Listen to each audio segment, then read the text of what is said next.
అందరికీ praise the lord. మీరు దేవుని బిడ్డల, క్రైస్తవుల?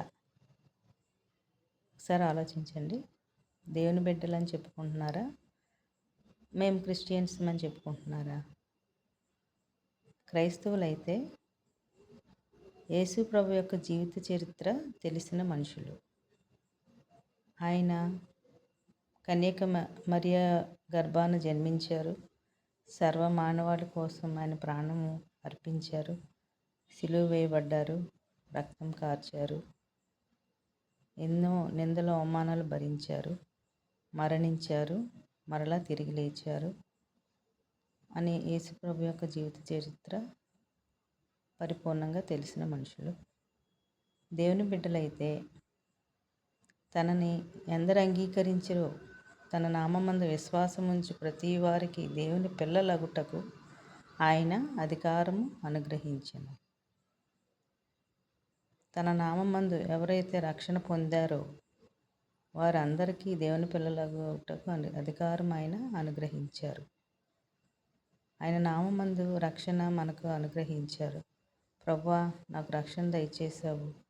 ప్రభువా, నా ప్రాణాన్ని విమోచించావు, నా పాపాన్ని క్షమించావు, నాకు పరలోక రాజ్యానికి చేరే మార్గాన్ని దయచేశావు, కృప చూపావు, నా ఆత్మను రక్షించావు అని ఎవరైతే దేవుని నామందు అడుగుతారో, ప్రార్థిస్తారో వారందరికీ దేవుని బిడ్డలగుటకు ఆయన అధికారం సంపూర్ణంగా అనుగ్రహించారు. ఇప్పుడు మనము దేవుని బిడ్డలము. దేవుని బిడ్డలు ఎందరు అంగీకరించారో వారందరూ నేను దేవుని బిడ్డనని చెప్పుకొని మనము అధికారంగా చెప్పుకోవచ్చు. దేవుని బిడ్డలకు దేవుడు ఒక గొప్ప స్టాండర్డ్ని అనుగ్రహించారు. అది ఎంత పెద్ద స్థాయిలో ఉండిన వ్యక్తి, ఒక ప్రధానమంత్రి స్థాయిలో ఉండిన వ్యక్తి నేను దేవుని బిడ్డను అంటే ఆయన అంగీకరించిన వ్యక్తి అనుకోండి.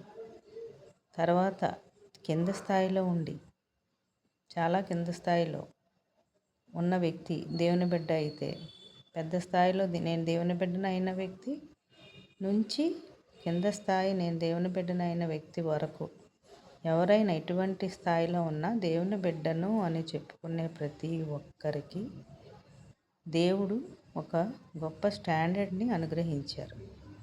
ఎప్పుడు ఎల్లప్పుడూ మనం ఆ స్టాండర్డ్కి దగ్గరలో ఆ స్టాండర్డ్ రీచ్ అయి ఉండాలి. అదేమిటంటే విరిగి నలిగిన హృదయము. ప్రతి ఒక్కరికి దేవుని బిడ్డ అని చెప్పుకునే ప్రతి ఒక్కరికి ఏ సంఘానికి వెళ్ళనివ్వండి, ఎటువంటి సంఘాలకు వెళ్ళండి, వేరు సంఘాలు ఈ లోకంలో ఉన్నాయి. అయినప్పటికీ వారు దేవుని బిడ్డ, నేను దేవుని బిడ్డను, రక్షింపబడిన ప్రతి ఒక్క బిడ్డ దేవుని బిడ్డ. అటువంటి వారు విరిగి నలిగిన హృదయం కలిగి ఉండాలని దేవుడు మనకి మెయిన్ ఒక స్టాండర్డ్ని మనకి దయచేశారు. ఆ స్టాండర్డ్ని ఎల్లప్పుడూ మనం కలిగి ఉండాలి.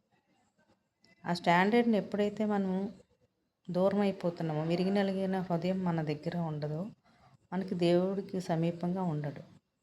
దేవుడు సమీపంగా ఎప్పుడైతే ఉండరో మనము సాతానుకి దాసులం అవుతాం. అందువలన దేవుడు మనకి మన ఎడల ఎప్పుడూ కృప చూపుతూ ఉంటారు.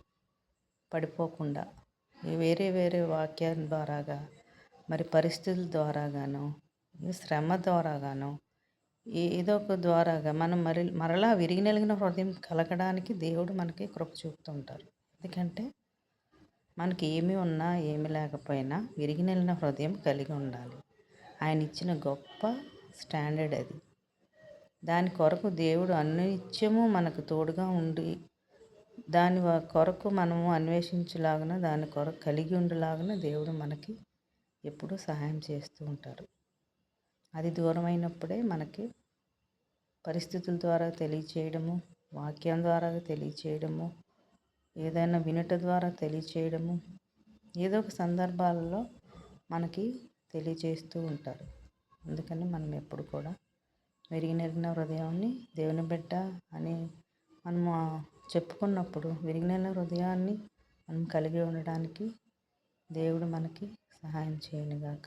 ప్రతి ఒక్కరూ ఆ స్టాండర్డ్ని మిస్ అవ్వకుండా ప్రార్థన చేసుకోవాలని, దేవుని సమీపంగా ఉండాలని కోరుకుంటున్నాను. Praise the lord.